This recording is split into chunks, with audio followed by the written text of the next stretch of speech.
صاحب، میری والدہ سخت بیمار ہیں، اس وقت ہسپتال میں داخل ہیں۔ کیا تنخواہ میں سے کچھ رقم پیشگی مل سکتی ہے؟ چوکیدار احمد علی کو اپنے مالک سے کسی مدد کی امید تو نہ تھی، مگر پھر بھی ایک آس کے تحت پوچھا تھا۔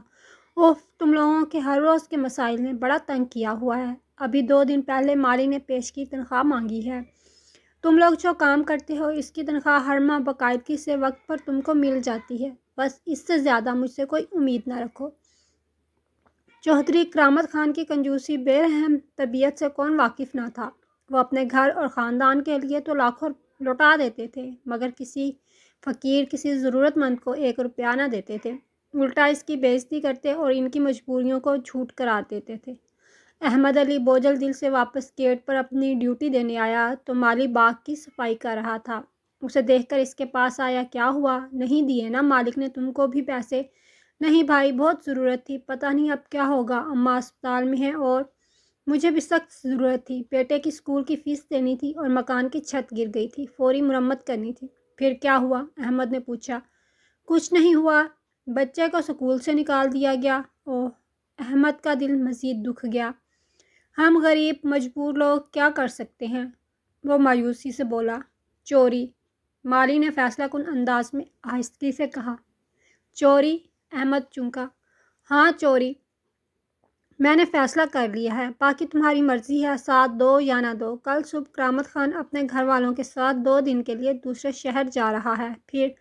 احمد کا دل دھک دھک کرنے لگا۔ پھر کیا؟ میں دروازے کا شیشہ توڑ کر اندر جاؤں گا اور وہ 4 چیزیں اٹھا لوں گا۔ ان کے گھر کی معمولی چیز بھی ہزاروں میں بکے گی۔ مجھے لالچ نہیں، صرف ضرورت پوری کرنی ہے۔ تمہاری اس وقت ڈیوٹی نہ ہوگی، اتنی مہربانی کرنا کہ اگر ساتھ نہ دو تو بس چپ رہنا، اور اگر تمہیں بھی آنا ہو تو کل صبح فجر سے پہلے گھر کے پیچھے پہنچ جانا۔ مالی اتنا کہہ کر تیزی سے اپنا کام کرنے چلا گیا، مگر احمد کا دماغ سن ہو گیا تھا۔ رات کو بنگلے کی ڈیوٹی ختم کرتے ہی وہ سیدھا اسپتال پہنچا، جہاں اس کی بیمار ماں کو دعاؤں کی سخت ضرورت تھی اور اس کی جیب میں کچھ بھی نہ تھا۔ کیا ہوا؟ مالک نے کچھ پیسے دیے؟ اس کی بیوی نے بڑی امید سے پوچھا۔ اس نے انکار میں سر ہلا دیا۔ مگر کل ضرور پیسے مل جائیں گے، وہ یقین سے بولا۔ صبح ہونے میں ابھی کچھ دیر تھی۔ مالی واردات کرنے بنگلے پر پہنچا تو اسے احمد علی کو وہاں دیکھ کر بڑی حیرت ہوئی۔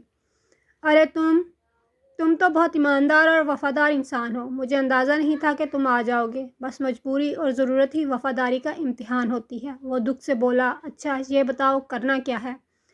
پہلے تو دیوار پھاند کر اندر جاتے ہیں۔ ٹھیک ہے۔ مالی کے پیچھے پیچھے وہ بھی گھر میں داخل ہو گیا۔ اندر جانے کا دروازہ مضبوط شیشے کا تھا اور کھڑکیاں بھی، مگر مالی نے کل شام ایک کھڑکی کی کنڈی کھول دی تھی۔ اسے دھکا دیا تو وہ کھل گئی اور دونوں گھر کے اندر داخل ہو گئے۔ مالی اپنے ساتھ کپڑے کا بڑا تھیلا لے آیا تھا، جس میں اس نے ایک ایک کر کے گھر کی قیمتی لیمپ، شو پیس اور دوسری چیزیں ڈالنی شروع کر دیں۔ اسی وقت باہر سائرن بجا اور پولیس آ گئی۔ ان کو بھاگنے کا موقع نہ ملا، کرامت خان خود بھی پولیس کے ساتھ پہنچ گیا۔ پولیس صرف مالی کو پکڑ کر لے گئی۔ شکریہ احمد علی، وہ زندگی میں پہلی دفعہ اپنے کسی ملازم سے نرم لہجے میں شرمندگی سے مخاطب ہوا۔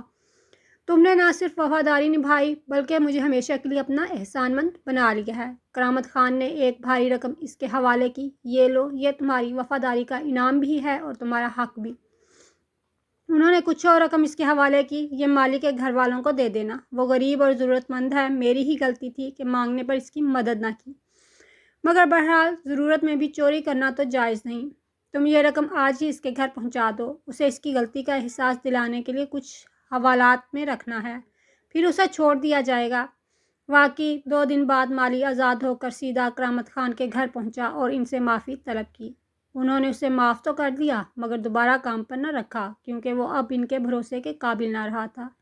اس واقعے کے بعد احمد علی نے کرامت خان کو بالکل بدلا ہوا پایا۔ وہ اپنے تمام ملازمین کی ضرورت کا ہر ممکن خیال رکھتے، ان کی مالی مدد کرتے رہتے۔ اب ان کا رویہ غریب لوگوں سے بدل گیا اور اس سبب اللہ نے ان کے کاروبار میں بہت ترقی دی۔